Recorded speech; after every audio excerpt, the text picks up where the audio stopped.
আমি আজকে যতগুলি ওয়াজ করেছি সব যদি নিতে না পারেন তাহলে একটা জিনিস বাড়ি পর্যন্ত নিয়ে যাবেন, হালাল খাবার। একসাথে বলেন, কি খাবার? হালাল খাবার।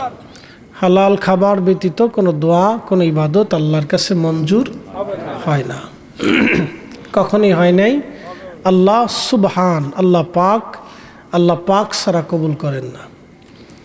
আল্লাহ নিজে পাক সারা আল্লাহ সেটা মঞ্জুর করেন না। মনে রাখবেন, এটা সারা জীবনের সূত্র। সাহাবীরা না খেয়ে থাকতেন, কিন্তু কখনো চুল পরিমাণও তারা হারাম ভক্ষণ করতেন না। সাহাবীরা ক্ষুধার্ত থাকতেন, 3 দিন পর্যন্ত না খেয়ে থাকতেন, কিন্তু তারা কখন হারাম গ্রহণ করতেন না। তো আল্লাহ আমাদেরকে সেই পথে চলার তৌফিক দিক, বলেন আমিন।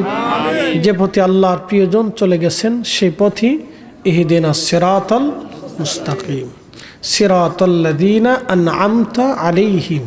চালাও সে পথে, যে পথে তোমার প্রিয়জন গেছেন চলি।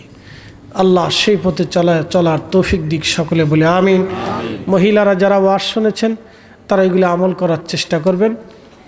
প্রতিবেশীর সাথে সুন্দর আচরণ করবেন, তার হক রক্ষা করবেন, আত্মীয় স্বজনের হক রক্ষা করবেন।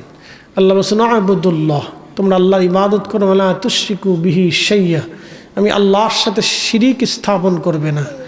এরপর আল্লাহ বলেন, ওয়াবিল ওয়ালিদাইনি ইহসানা, পিতামাতার সাথে সুন্দর আচরণ করবে। এরপরে আল্লাহ বললেন, ওয়াবিদিল কুরবা, তোমার নিকট আত্মীয়দের সাথে সুসম্পর্ক রাখবে, দরিদ্র পীড়িত হলে তার সাহায্য করবে। ওয়াল ইয়াতামা, তোমাদের মিসকিনদের হক তোমরা আদায় করবে। ওয়াল মাসাকিন, মিসকিনদের হক তোমরা আদায় করবে।